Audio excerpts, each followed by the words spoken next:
کرنا چاہتا ہے، اگر اس نے اسے قتل نہ کیا تو بادشاہ دونوں کو ہلاک کر دے گا۔ مجبور ہو کر اپنی بہن کو ساتھ لے کر جنگل کی طرف چل پڑا۔ جب دونوں جنگل پہنچ گئے تو بھائی کی محبت بہن کے لیے جوش میں آ گئی۔ بہن سے کہا کہ میں کسی صورت تمہیں اپنے ہاتھوں سے قتل نہیں کر سکتا، میں تمہیں یہیں چھوڑ دیتا ہوں، آگے تمہاری قسمت کہ تمہیں درندے کھا جائیں یا تم بچ کر کہیں اور نکل جاؤ۔ لیکن بہن نے بھائی کا ہاتھ پکڑ کر کہا کہ نہیں بھائی، تم مجھے قتل کر دو، میری آنکھیں اور خون لے جا کر باپ کو دکھا دو، نہیں تو وہ تمہیں مار دے گا، جو مجھے کسی صورت گوارا نہیں۔ دونوں بھائی بہن ایک دوسرے کے گلے لگ کر رو پڑے۔ آخر کسی طرح بھائی نے بہن کو منا لیا۔ شہزادی آنسو بہاتی ہوئی گھنے جنگل کی طرف جانے لگی۔ آخری بار پلٹ کر بھائی کو دیکھا اور جنگل میں گھس گئی۔ اس کے بعد شہزادے نے ادھر ادھر سے ڈھونڈ کر ایک ہرن کا شکار کیا، اس کے گردن کا خون نکالا اور آنکھیں نکال کر لے جا کر بادشاہ کو دکھا دی۔ بادشاہ نے آئینہ منگوایا، اس میں ان آنکھوں کو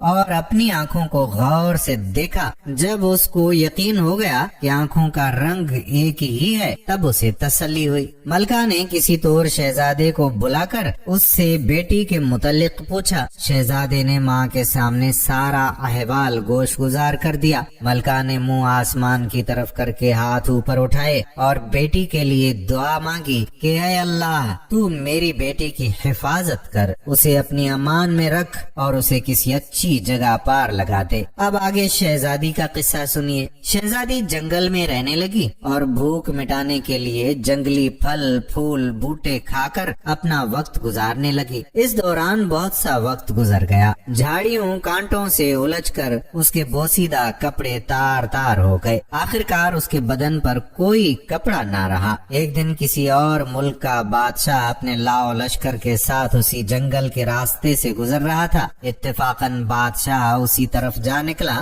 جدھر شہزادی تھی۔ جب شہزادی کے کانوں میں کسی گھوڑے کے قدموں کی آہٹ پڑی تو جلدی جلدی کسی گھنے درخت پر چڑھ گئی اور اس کے بڑے بڑے پتے توڑ کر اپنی ستر پوشی کر کے چھپ کے بیٹھ گئی۔ بادشاہ بھی آ کے اسی درخت کے نیچے ٹھہر گیا۔ درخت گھنا اور سائیدار تھا۔ ایک طرف اپنے گھوڑے کو باندھا اور درخت کے سائے میں کپڑا بچھا کر تھوڑی دیر سستانے کی خاطر لیٹ گیا۔ چونکہ اس کا منہ آسمان کی طرف تھا اور وہ اپنے خیالوں میں گم تھا، اس کی نظر درخت کے گھنے پتوں میں پوشیدہ کسی حیت پر پڑی۔ وہ اچھل کر کھڑا ہو گیا اور بلند آواز سے کہنے لگا، اے اللہ کی مخلوق، تم کوئی پری ہو، فرشتہ ہو، جن ہو یا کوئی انسان، تم جو بھی ہو اپنے آپ کو ظاہر کرو، میں تمہیں کوئی نقصان نہیں پہنچاؤں گا۔ شہزادی نے پکار کر کہا، اے مسافر، میں ایک لاچار لڑکی ہوں، میرے جسم پر کپڑے کے نام پر کچھ بھی نہیں ہے، اگر تم اپنی نیچے بچھی ہوئی چادر کو میری طرف پھینک دو تو میں اسے ڈھانپ کر نیچے اتروں اور تم سے بات چیت کروں۔ بادشاہ نے اپنے نیچے بچھے کپڑے کو اٹھایا، اس کا گولا سا بنا کر اس کی طرف پھینکا۔ شہزادی نے اس کپڑے سے اپنے جسم کو خوب اچھی طرح سے ڈھانپا اور کسی نہ کسی طریقے سے درخت سے اتر گئی۔ جب بادشاہ نے شہزادی کو دیکھا تو اس کے حواس گم ہو گئے۔ اس کے پورے ملک میں کوئی اتنی خوبصورت لڑکی نہیں تھی۔ پورے دل و جان سے شہزادی پر فریفتہ ہو گیا۔ جھٹ شہزادی سے کہا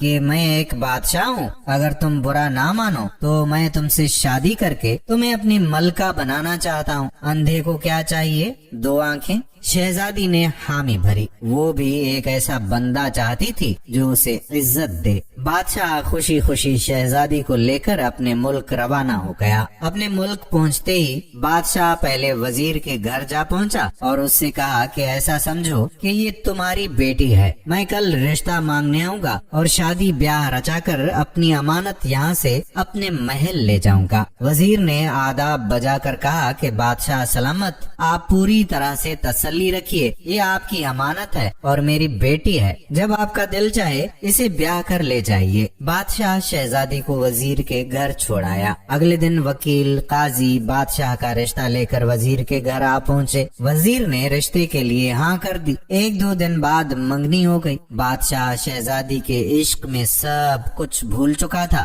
جلد ہی شادی کا نیوتا بھیجا اور شہزادی کو بیاہ کر اپنے محل لایا۔ بادشاہ اور شہزادی اپنی شادی سے بہت ہی خوش تھے۔ اس دوران بادشاہ نے شہزادی سے اس کے متعلق کچھ نہیں پوچھا تھا۔ چند سال بعد اس کے ہاں بیٹے کی اولاد ہوئی۔ بادشاہ بہت خوش تھا۔ اس نے شہزادی سے جو اب ملکہ بن گئی تھی پوچھا کہ اب جب کہ اللہ نے ہم دونوں کو اولاد نرینہ سے نوازا ہے، تم اب ایک بیٹے کی ماں بن گئی ہو، اب مجھے بتاؤ کہ تم کون ہو، کس کی بیٹی ہو اور کس جگہ سے تمہارا تعلق ہے۔ شہزادی نے کسی طریقے سے بادشاہ کو ٹال دیا۔ ماہ سال گزرتے چلے گئے۔ بادشاہ کے ہاں دوسرے بیٹے کی ولادت ہوئی۔ بادشاہ نے دوبارہ شہزادی سے وہی سوال دہرایا۔ شہزادی نے پھر بادشاہ کو ٹال دیا۔ آخر کار ان کے ہاں جب تیسرے بیٹے کی اولاد ہوئی تو اس موقع پر بادشاہ نے شہزادی کی حقیقت معلوم کرنے کے لیے بہت دباؤ ڈالا۔ آخر کار شہزادی مان گئی اور بادشاہ کو حقیقت بتائی کہ وہ فلاں ملک کے بادشاہ کی بیٹی ہے۔ بادشاہ کو کس طرح بیٹیوں سے نفرت تھی، اس نے کس طرح مجھے مارنے کا حکم دیا اور دائی نے مجھے کس طرح بچا کر اپنے گھر میں میری پرورش کی۔ بادشاہ نے کس طرح مجھے دیکھا، پھر کس طرح اپنے بھائی کے حوالے کر کے قتل کرنے کا حکم دیا۔ میں اس طرح جنگل میں خوار زندگی گزارنے لگی، وہاں تم نے مجھے دیکھا، مجھے اپنے ساتھ لے کر آئے اور شادی کی۔ بادشاہ نے جب شہزادی کی دکھ بھری کہانی سنی تو اس سے کہا کہ اپنے آپ کو تیار کرو، میں تمہیں تمہارے باپ کے گھر لے جاؤں گا۔ شہزادی نے بہت منت سماجت کی کہ مجھے میرے